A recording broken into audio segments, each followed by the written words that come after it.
Assalamualaikum warahmatullahi wabarakatuh. Baiklah, di sini kami dari kelompok 3 akan menjelaskan tentang materi persamaan nonlinear dengan metode secant.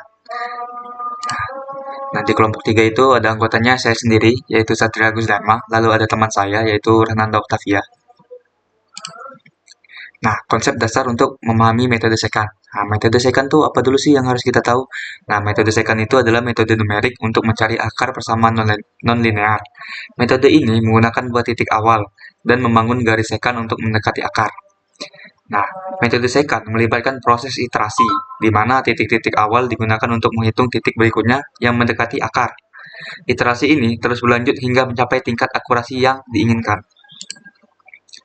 Nah, kita perlu tahu nih, keuntungan menggunakan metode secant itu apa sih? Nah, yang pertama itu ada konvergensi cepat. Metode secant ini biasanya memiliki konvergensi yang cepat. Artinya dapat mencapai solusi akar dengan lebih sedikit iterasi dibandingkan dengan metode yang lainnya. Terus yang kedua ada metode secant ini itu mudah diimplementasikan. Nah, metode ini cukup mudah untuk diimplementasikan karena apa? Baik dengan bantuan komputer maupun manual. Terus juga yang ketiga, metode secant ini tidak memerlukan turunan. Metode secant tidak memerlukan turunan fungsi yang merupakan keuntungan besar untuk fungsi yang rumit atau sulit untuk kita turunkan nantinya. Nah, apa sih langkah-langkah untuk menggunakan metode secant nih? Yang pertama, itu kita harus menentukan tebakan awal berupa dua titik. Misalnya X1-nya 2, X2-nya 1, gitu. Kita harus menentukan dua titik itu, biasanya di soal sudah ditentukan. Nah, yang kedua, itu kita menggunakan rumus formulanya. Nah, rumus formula untuk metode secant, yaitu Xn ditambah 1 sama dengan Xn dikurang Fxn dikali Xn dikurang Xn min 1 per Fxn dikurang Fxn min 1. Nah, ini untuk rumus formulanya yang akan kita gunakan nantinya. Yang ketiga, kriteria berhenti. Harga fungsi fxn plus 1 sudah sangat kecil menuju atau sama dengan 0. Jadi, iterasi berhentinya tadi, jika xn plus 1-nya ini sudah sangat kecil menuju 0 atau sudah sama dengan 0, baru kita mendapatkan akhirnya berhenti iterasinya. Seperti itu. Nah, sekarang kita lanjut ke contoh soal. Nah, dari contoh soal ini, tentukan salah satu akar persamaan dari, nah, contoh soalnya di sini fx sama dengan x pangkat 3 ditambah x pangkat 2 dikurang 3x dikurang 3 sama dengan 0, dengan tebakan awalnya itu x1-nya sama dengan 1, dan tebakan untuk x2-nya itu sama dengan 2. Nah, untuk penyelesaian contoh soal di samping ini, untuk pertama itu kita harus menghitung tebakan awalnya X1 yang sama dengan 1 dan X2-nya sama dengan 2. Untuk tebakan awal X1 itu kan dia 1. Jadi Fx1 sama dengan X1 pangkat 3 karena dari soalnya X pangkat 3. Kita satunya ini kita masukkan ke X-nya. Jadi X1 pangkat 3 ditambah X1 pangkat 2 dikurang 3X pangkat 1 dikurang 3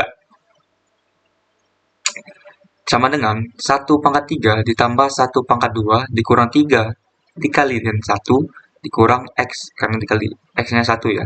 Hasilnya itu sama dengan min 4. Jadi untuk X1 itu kita mendapatkan min 4. Nah, lalu untuk X2-nya, Fx2 sama dengan, ini sama saja seperti mencari yang satu tadi, cuman kita ganti X-nya itu menjadi 2. Nah, jadi 2 pangkat 3 ditambah 2 pangkat 2 dikurang 3, X-nya 2 tadi dikali 2, lalu dikurang 3, berarti soal. Maka hasil untuk X2 itu sama dengan 3. Nah, kita sudah dapat nih untuk X1-nya sama X2-nya. Kita lanjut iterasi pertamanya. Nah, di iterasi pertama kita masukkan dengan formula tadi. Rumus formula tadi. Yang di sini tadi. Nah, ini formula. Kita masukkan dengan formula ini. Xn plus 1 sama dengan Xn dikurang Fxn dikali Xn dikurang Xn min 1 per Fxn dikurang Fxn min 1. Ini formula tadi ya. Nah, kita gunakan X2 dulu di sini. X2 tambah 1 sama dengan X2 dikurang Fx2 dikali X2 dikurang X1 F per Fx2 dikurang Fx1. Nah, selanjutnya X3 sama dengan 2 dikurang 3, X2-nya 3, kan tadi dapatnya 3, dikali 2 dikurang 1, per 3 min 3 dikurang min 4. Nah, X1 yang kita cari tadi kan dapatnya min 4. Ini, 4, X2-nya kita dapat 3. Nah, maka X3 sama dengan 2 dikurang 3 dikali 1 per 7. Dapatlah X3 ini 1,57142. Lalu kita masukkan ke implementasi soal. Fxn plus 1 sama dengan Fx3 sama dengan X3 pangkat 3 ditambah X3 pangkat 2 dikurang 3X. 3 dikurang 3. Jadi kita masukkan angka X3 yang di sini. Jadi 1,57142 pangkat 3 ditambah 1,57142 pangkat 2 dikurang 3. Ini kan X-nya, jadi X3-nya. Jadi masukkan lagi 1,57142 dikurang dengan 3 sesuai dengan soal. Maka hasil untuk iterasi pertama itu min 1,36449. Jadi masih jauh dari 0. Maka kita akan lanjut ke iterasi kedua. Nah, di iterasi kedua itu X4.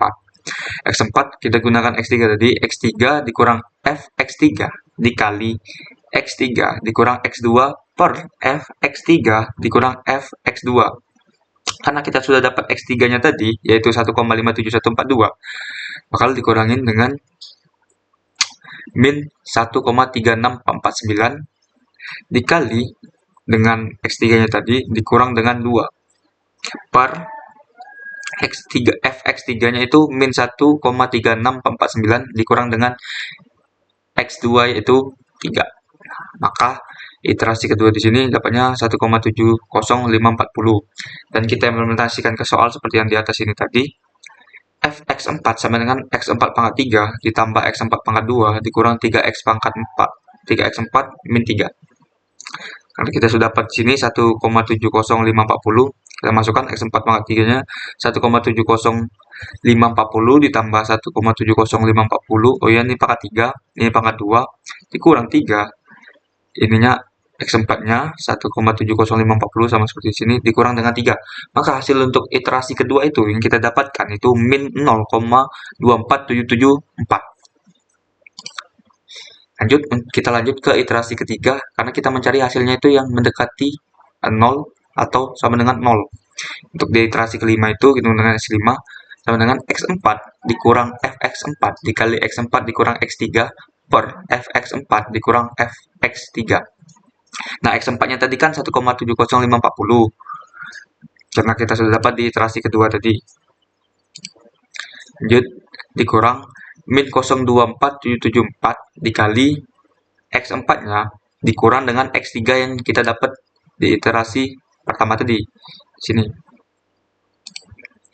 Per Fx4-nya min 0,24774 dikurang dengan min 1,3649. Hasilnya iterasi ketiga itu kita dapatkan 1,73514. Lalu kita coba implementasikan ke soal yang Fx5 sama dengan X5 pangkat 3 ditambah X5 pangkat 2 dikurang 3X5 min 3. Jadi di sini kita ambil nilai yang sudah dapatkan di iterasi ketiga ini. Jadi 1,73514 pangkat 3 ditambah 1,73514 pangkat 2 dikurang 3. Ini X5-nya 1,73514 dikurang dengan 3. Maka hasil setelah diimplementasikan ke soal untuk iterasi ketiga itu kita dapatkan 0,02925. Ini sudah mendekati 0, tapi belum sama dengan 0. Kita lanjut ke iterasi selanjutnya. Nah, selanjutnya itu iterasi keempat. Di iterasi keempat itu X6 sama dengan X5 dikurang Fx5 ditambah X5 dikurang X4 per Fx5 dikurang Fx4. Nah, karena kita sudah dapat tadi X5-nya itu 1,73514.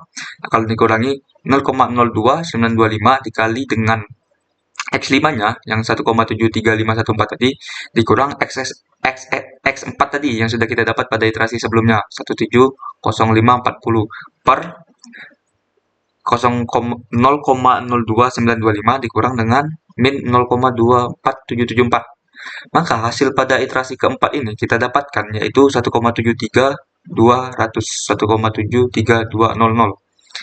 Nah, di iterasi keempat ini kita akan coba implementasikan lagi dengan soalnya. fx6 sama dengan x6 pangkat 3 ditambah x6 pangkat 2 dikurang 3x6 min 3. Nah, x6-nya kan kita sudah dapat tadi di sini. 173.200 ditambah dengan x6-nya lagi. Nah, di sini pangkat 3 ya. Di sini pangkat 2, 173.200 dikurang 3, 1,73200 dikurang 3. Maka hasil pada iterasi keempat ini atau x6 itu min 0,00051. Nah, kita lanjut ke iterasi kelima. Nah, di iterasi kelima ini dia sama perhitungannya seperti tadi, tapi di sini kita gunakan x6 dan x5.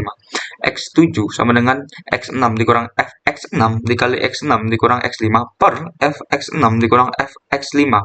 Nah, karena x6 tadi kan kita sudah dapat yang di sini. Nah, 173.200. Nah, di sini gunakan x6 jadi 1,73200 dikurang dengan min 0,00051 dikali dengan 1,73200 itu x6-nya dikurang dengan x5-nya 1,73514 per min 0,00051 dikurang 0,02925. Maka hasil pada iterasi kelima ini setelah kita masukkan nilainya itu 1,73205. Nah, setelah kita dapat hasil nilai iterasi di sini, kita coba implementasikan ke soal. fx7 sama dengan x7 pangkat 3 ditambah x7 pangkat 2 dikurang 3x7 min 3. Nah, kita tinggal masukkan soal dari yang kita dapat x7 tadi. x7 tadi kan 1,73205 pangkat 3 ditambah sama 1,73205 tapi pangkat 2 di sini kurang 3. X7-nya 1,73205 dikurangi 3. Maka hasil perhitungan di sini tadi itu kita dapatkan hasilnya 0, 0,0000. Nah, konsepnya tadi kan metode second itu kriteria berhentinya metode second itu jika fungsi xn plus 1-nya sudah sangat kecil menuju 0 atau sama dengan 0. Nah, pada iterasi kelima tadi x7 kita sudah dapatkan nih, udah 0 nih. Nah, jadi solusi untuk persamaan xn plus 1 itu sama dengan x7 sama dengan 173.205.